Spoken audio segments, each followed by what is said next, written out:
Joe Biden, em conjunto com outros membros do G20, pretendem implantar o chamado Imposto Mundial. O que seria esse Imposto Mundial e como que ele ia funcionar? Será que realmente agora a gente vai ter o fim daquele papo, olha, se você sobretaxar uma empresa, ela vai fugir para outro país? Se vocês querem entender um pouco mais sobre o assunto e muito mais sobre geografia, geopolítica, atualidades, polêmicas, notícias, enfim, tudo para você se manter sempre bem atualizado, já se inscreve no canal, deixa seu like e compartilha esse vídeo, que eu, professor Ricardo, conto muito com a sua ajuda. Belezinha? Não esquece também, galera, hoje, curso pré-lançamento, cupom de desconto aqui para vocês, exclusivo, para você conseguir ter acesso ao melhor curso de geografia, geopolítica e atualidades para o seu vestibular e para o seu concurso. Belezinha? Tamo junto? Então vamos pro vídeo, O que acontece, galera? A gente tem que lembrar que o Trump, quando ele ascendeu à presidência, ele teve lá nos Estados Unidos, ele teve dois planos de governo, assim, não um plano de governo, mas enfim, né, duas falas ali caracterizaram o seu período eleitoral, que era Let's Make America Great Again, que era muito mais, ou seja, vamos fazer a América grande de novo, que era muito mais ligado à influência geopolítica americana, que deveria voltar a ser potente, coisa que tinha ficado de lado, segundo os republicanos,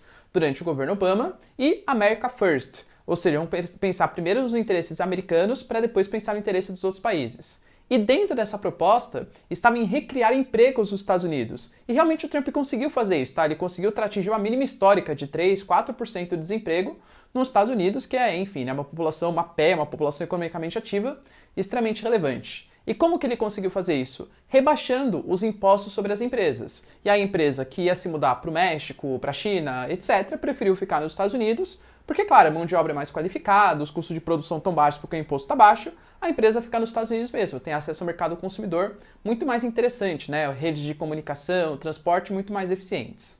Com o Biden ascendendo à presidência, a gente está percebendo que uma série de planos econômicos estão surgindo. Ele quer fazer um plano econômico de mudança da matriz energética, fez o plano de 2 trilhões de dólares para a recuperação da economia norte-americana também, pós-pandemia. Então, os democratas eles têm essa fama de ser um pouco mais gastão. E claro, não existe almoço grátis, né? Você tem que pagar esse dinheiro dos programas sociais que você está fazendo.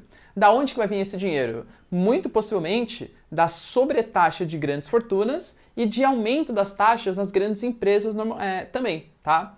Só que, claro, qual que é a consequência natural? Aliás, muitos de vocês que são contra a sobretaxa de grandes fortunas e grandes empresas, qual que é o argumento que se utiliza? Bom, se eu sobretaxar uma empresa aqui no Brasil ou nos Estados Unidos, como é no caso, essa empresa vai querer fugir para outro território, que cobre menores impostos sobre ela, isso vai gerar desemprego, recessão, queda da produtividade, dentre outros inúmeros fatores. E se fizéssemos uma organização que obrigasse todos os países do mundo a colocarem uma cota mínima, uma alíquota mínima de imposto? É o que está sendo pensado agora pelo Biden e pela sua secretária do Tesouro. Ou seja, os países vão ser obrigados a adotarem uma taxa de pelo menos 21% para essas grandes empresas. E aí, como os Estados Unidos vai subir a taxa, ela tenderia a ir para outro país. Só que, claro, como todos os países vão adotar pelo menos 21%, mesmo assim talvez seja interessante produzir nos Estados Unidos. Ou seja, a gente vai conseguir sobretaxar grandes empresas e sobretaxar grandes fortunas sem que isso gere uma fuga dos investimentos. Parece interessante, não parece? Tem alguns probleminhas aqui, tá? Alguns probleminhas. Primeiro, quando a gente fala dessa medida, é uma medida que, obviamente, vai mexer com todos os países. Realmente, será que todos os países vão concordar em adotar essa alíquota mínima? Tem muitos países que se beneficiam e, aliás, a única maneira deles se beneficiarem e atrair investimentos estrangeiros é baixando os seus impostos. Porque vamos pensar que a gente vai adotar uma alíquota única. Então, todo mundo paga 21%, por exemplo, tá?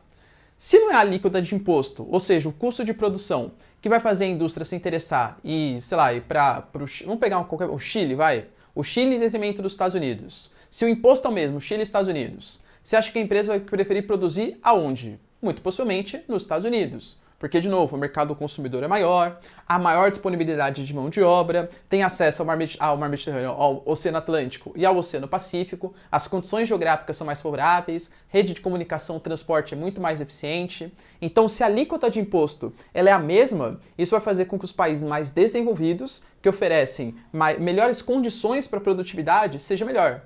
Eu sei que você pode estar pensando, professor, mas existem outros custos também que estão envolvidos. O custo por exemplo, do aluguel do terreno, o custo da mão de obra. Beleza. E se a gente está partindo para esse primeiro momento em uma alíquota única para essas grandes corporações, pode ser que daqui a pouco a gente exija, por exemplo, um pagamento de um salário mínimo obrigatório para todos os países.